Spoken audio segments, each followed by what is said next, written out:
So let's officially get started.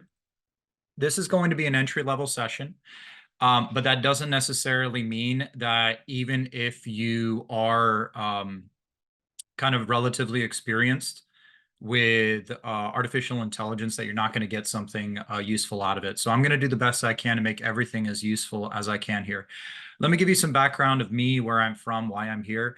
My name is Pavel Tretyak. I teach in a town called Lompoc in California. It's in Central California.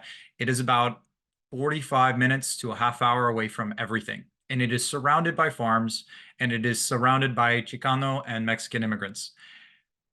Just about everyone here, about 70 to 80% of my students' population is Chicano or Hispanic. And we have somewhere around 30 to 40% ELs, and about 90% of my students are on meal plans. We are a Title I school. It is an awesome school. I love Lompoc. Oh, you got married at La Purisma. Awesome.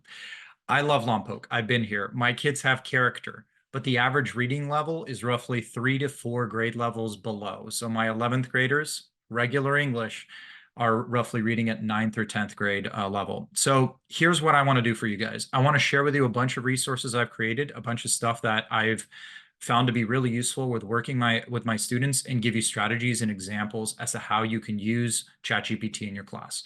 And I want to finish early with at least 30 minutes. This way you can spend your time modifying your own resources if you want to, or attend another session. And if you want to just take the link I sent in chat, explore it yourself, and go to another session, please do it. I'm here primarily because I was curious about AI. I'm not here to promote a product. That website I linked to you is my personal website that I use for myself. I don't use it for anyone. So I just kind of gave it to you guys because I thought it would be a great place to put all the links. Okay, so let's actually start walking through this right now. So one of the first things I wanted to share with you guys is the sentence frames for written assignments. This is when I'm introducing any of my coworkers to AI, from regardless of their background. This is my #1 go-to in terms of supporting students with IEPs, students with disabilities, students on 504s, and English learners. Now, what this does is it allows you to create, within just a few seconds, sentence frames for a very specific prompt. So in this handout that I gave you, again, these are mostly just samples.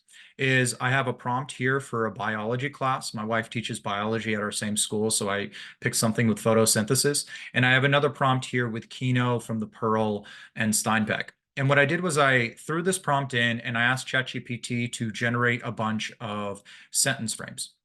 Now, I added a couple words of caution here. Typically, when the sentence frames are going to be generated, it generates an incredibly large mass of sentence frames. So if I ask it to do, if I create a simple prompt right now, so we're writing an essay on the Pearl by Steinbeck. I need some sentence frames to help my students. Typically, what happens is you end up getting this incredibly large mass. Now, if you really want to, you can copy and paste this on a document, print out, and hand it to your kids, and your kids will probably throw it away because of how overwhelming it is. But what I have done is I've walked through, maybe taken just one sentence frame for each category, and created a quick handout in literally less than 5 minutes of me just copying these over and then giving my students, let's say, just one sentence frame from each category, and using these to construct paragraphs in class. And this is particularly effective with students that really struggle with writing paragraphs, students that have only been speaking English for just a couple years and need those sentence starters.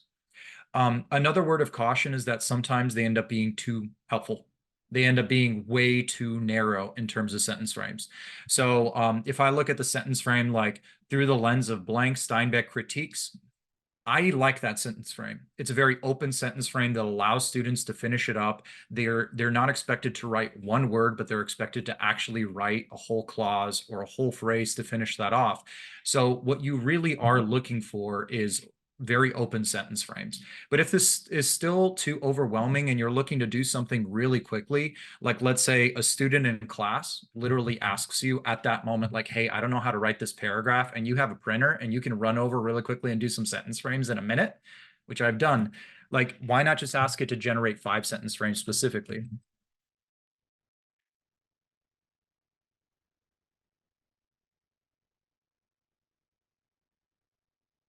Right. And then even then, sometimes it screws it up. And now it's generating an additional 5 sentence frames. But nonetheless, playing around with this, getting the sentence frames really in order is really helpful. And it's particularly useful for my ELD students and students with IEPs, especially because a lot of my students with IEPs, they can write a paragraph, but they really struggle with larger essays. And it's also really useful when you are teaching a subject that you can't slow down and teach them how to write a paragraph. So if you're teaching history, if you're teaching biology, you're like, you just need to get something quick, get it out there. I still recommend you take the time to make sure you review, pause, and all of that. But this is still my go-to. It's one of the best ways to just get started with using ChatGPT, and it's not intimidating usually to start. One of the next ways I want to introduce you to is leveled reading. Level reading, I think, is so essential, not just for my EL students, but even for my advanced students. And what you could do is ask ChatGPT to rewrite these passages. And I put the exact prompt that I used for ChatGPT right here. So what I would do is I would take this, please rewrite the following passage so that it may be understood by high school students. I copy and paste it, and then I just throw in that passage. And if you want to change the context and say understood by EL students, and what this does is it simplifies the language to a degree while trying to maintain the most fidelity to the actual meaning. So I picked Lacan because it's crazy difficult, and same thing with standard philosophy. So the original one is Lacan tends to associate, albeit not exclusively, the imagery with the restricted spheres of consciousness and self-awareness. And it simplifies it to Lacan, often connects the imagery with how we think about ourselves and others. I'm like, okay, now some of my students, I could even give them both of these paragraphs. Give them both. This way, for the students that like on one side, they're like, I have no idea how to comprehend this article. I don't even know what I'm reading here. But then they flip it over on the other end. They have that simplified version ready to support them. And like I said, I think this is really beneficial for EL students as well as students with processing disabilities and IEPs. You can also elevate the language. The example I gave you here is from The Guardian. The Guardian typically simplifies their language so that it appeals to a larger audience. So I gave the prompt where I asked it to rewrite the following passage to reflect university level vocabulary and analysis of the topic. So at this point, this is where it's starting to get into really interesting territory because it's not simplifying the passage, it's elevating the language and it's adding content and adding analysis. So I feel it's very important that you communicate with your students that this is not an accurate representation of what the Guardian originally intended. You're creating something new here, but at the same time, it does open up a discussion between the different languages and the different tones that are being used in something more popular, like let's say The Guardian, versus something that might be less popular, which might be a more academic article, and introducing them to that academic language, but at the same time making sure that you understand that the original source material is something that they're going to connect with. So it's a really good way to quickly on the fly, like, hey, I love this article, but I want to simplify it or I want to make it more advanced. And you could just really quickly on the fly adjust it. And I always make it a point to cite my sources, explain to students what I've done.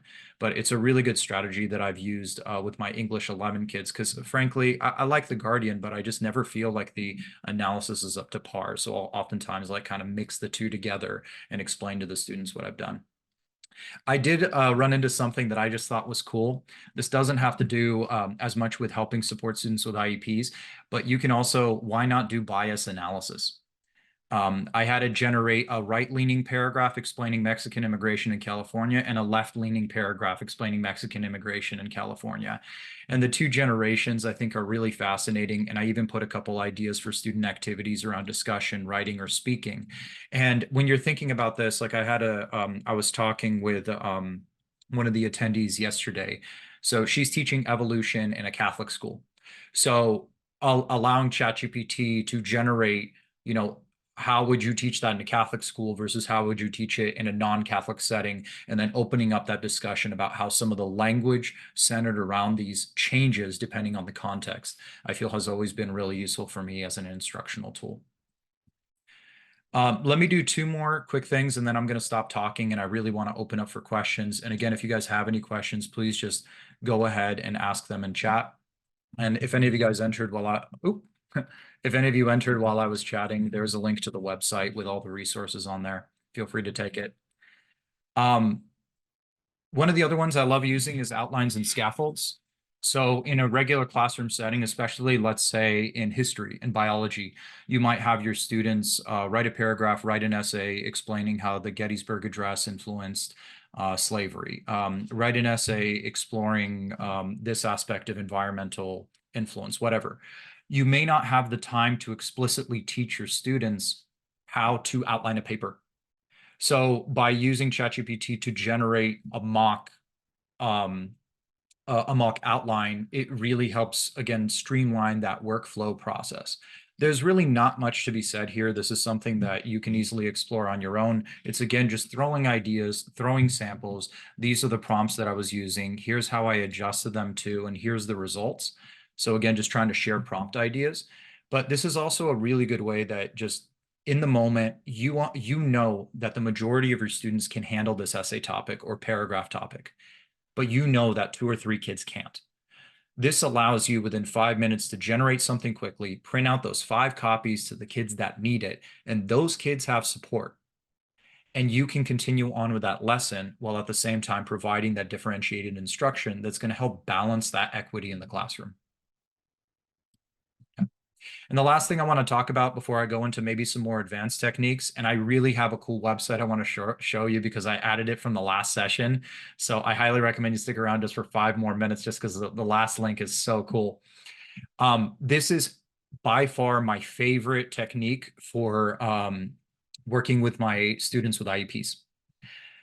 Simplifying directions and also creating prompt checklists. And exactly what you see on the TV is exactly what I would give my students.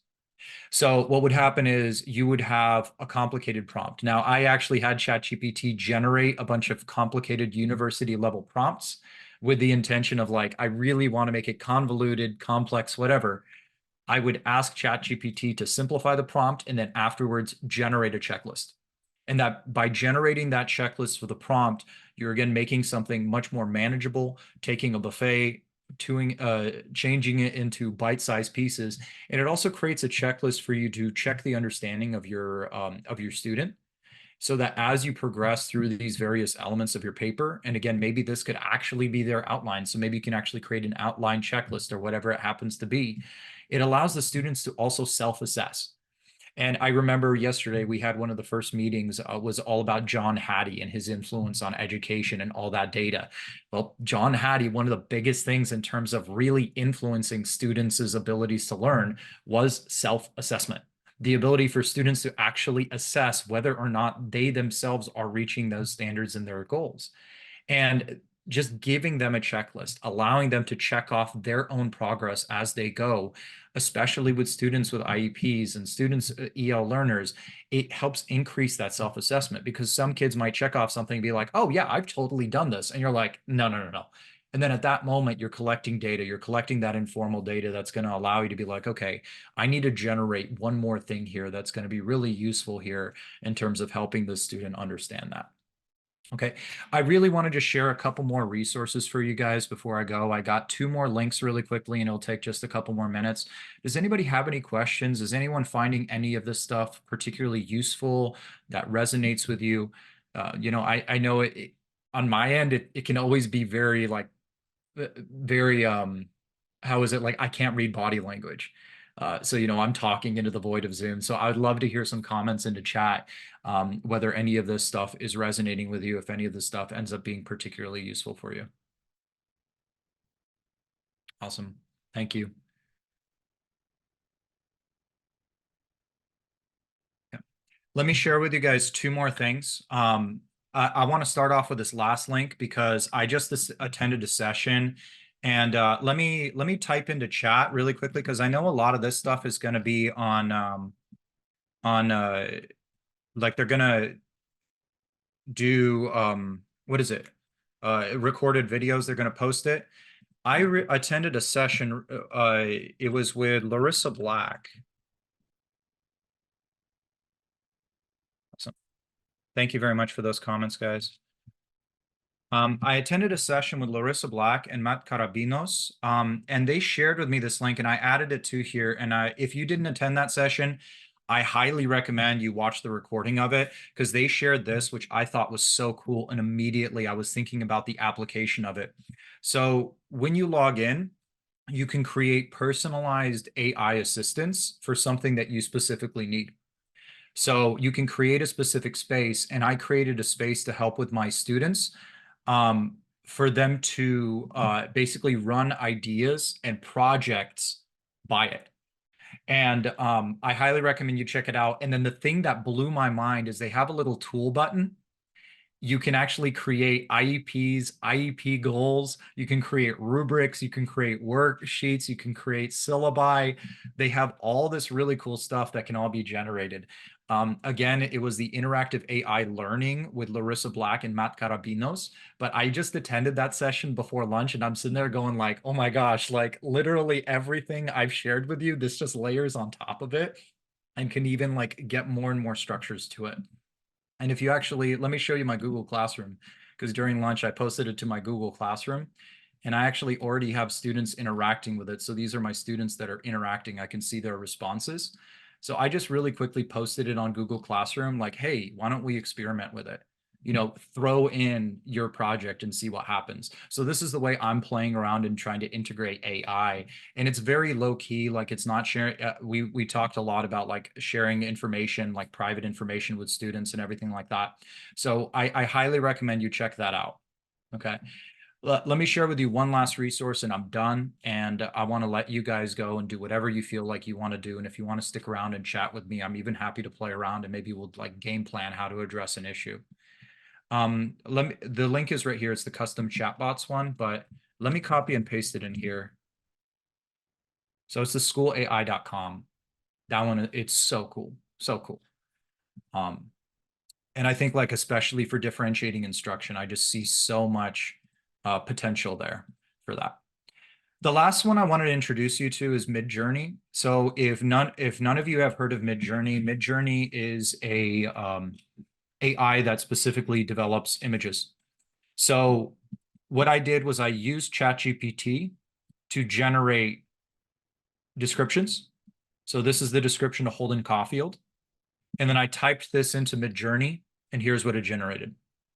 Now, the reason why I'm introducing this to you is because if you've taught ELs and if you've taught students with IEPs, you know how important visualization is to processing the language that they are trying to understand and comprehend. So by adding these visualizations, by adding that additional engagement, it increases that chance of success. It increases the chance that they will understand it. And so what I provided here for you guys is a quick guideline of how you can actually use ChatGPT to quickly generate descriptions of characters. And you'll take these descriptions and then you can transfer them over to Midjourney. So let me actually transfer over my share screen. And what I'd like you guys to do right now, if you could please in chat, type something that you cover in class that you feel really needs an image. Like maybe it could be like, hey, look, you are typing, you are reading Watchmen or you're reading something about the Gettysburg Address. Can you type in anything at all in the chat that you feel really needs some kind of visual component to help try to engage some of the kids?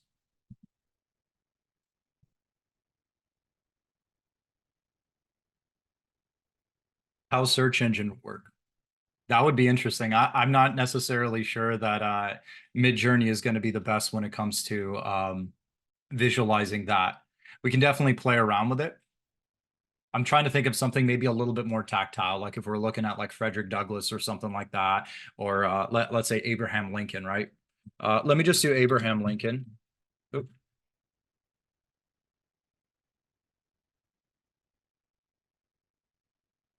Alexander the Great. Let's see that one. And I'm going to show you guys one that I particularly love to do. So I just want to introduce you to Midjourney and I'll show you two really cool activities that I love doing with my kids to actually showcase bias as well. Beowulf's. Oh, oh, let me actually use the chat GPT generation trick. We'll generate Beowulf's mother in a second. So I'll show you how I can generate the description for it. For right now, you can see what other people have typed in as well. So I'm still waiting for it to generate. It's generating right here for Alexander the Great.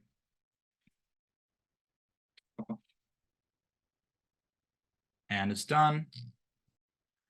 So just something as simple as that is usually a good way to just add that visual component. And so if you're adding in something like Jay Gatsby's house, if you're adding something in history like Abraham Lincoln, but let me show you how to do this to a more advanced level. So let's say I want to do Beowulf's monster mother. So what I would do is I would actually go back to ChatGPT, and I would start off by asking it to generate a description. Describe Beowulf's. I'm going to type in exactly what you did because I'm scared a little bit of misspelling things constantly. I'm an English major, not a spelling major.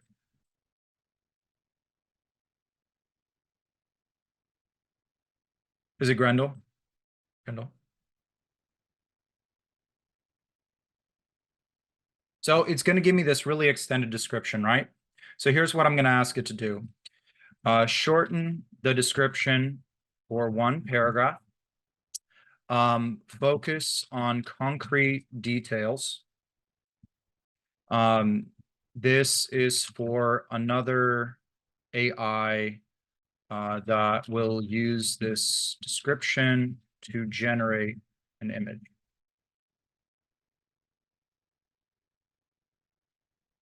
And generally speaking, what will happen is a lot of these things will have maybe not enough concrete descriptions. So you can always kind of read through the description. But let's just see what happens if we take the description we currently have and let's actually load it up into Midjourney.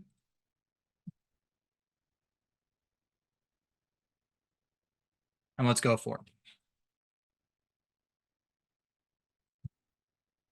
And then also, just for the sake of like seeing what Midjourney produces, let's actually just type in Grendel's mother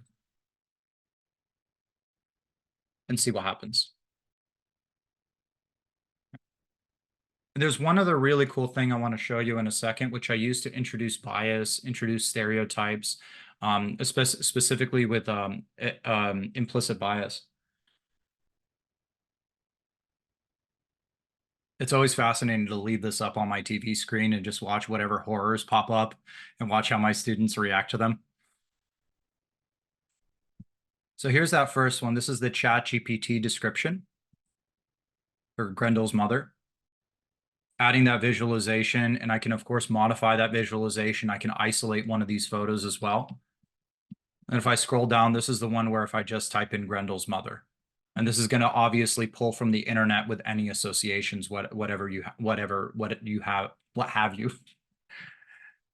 Okay.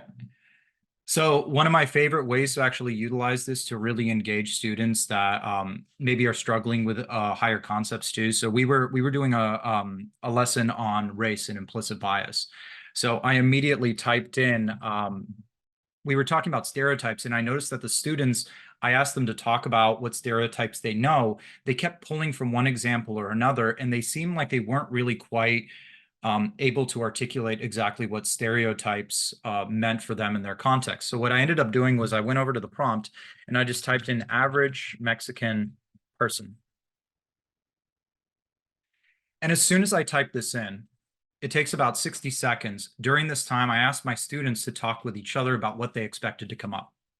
And naturally, during this discussion, a lot of the students, first of all, became significantly more engaged.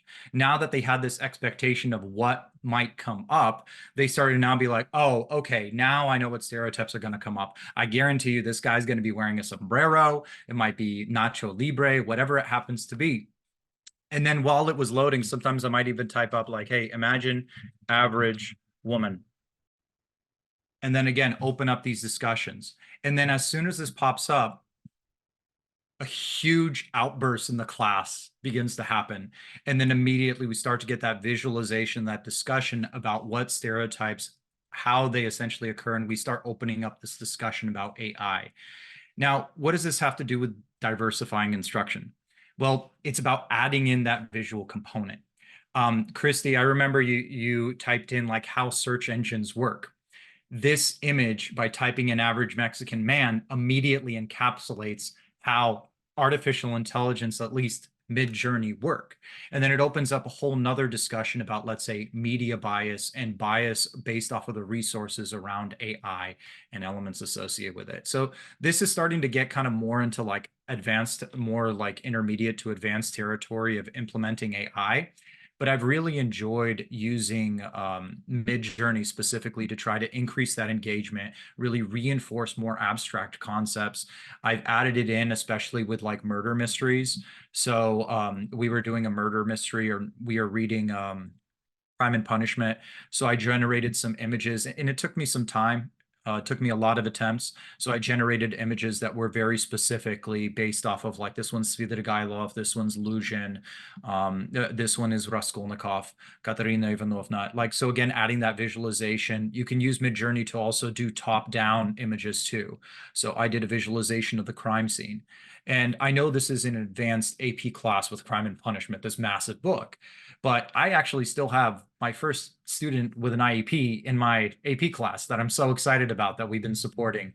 And then even in my regular English, as we're reading something like The Great Gatsby, this is one of the supports I gave you right here under prompting Midjourney using it. You can do top-down generations, like let's say Gatsby's Mansion, or top-down generations, turn it into a board game. And again, trying to increase that visualization, visual component, trying to increase the amount of domains that they can process the material, that it's not just reading, it's not, but we now have a visual component, maybe an auditory component as well. Okay. So I'm done. If you guys have any questions, I'm going to be here. I really hope today's session was useful for you. Again, I just want to give you as many resources, and feel free to share any of this if you feel like maybe you want to use any of the resources to, introduce the discussion to a coworker. I'm really hoping that this stuff is going to be accessible for people to kind of get started with artificial intelligence use, and really just think about different ways that they can incorporate it quickly to support the 3, 4, 5, 6 students in their classroom. All right. Thank you. Thank you for that nice comment.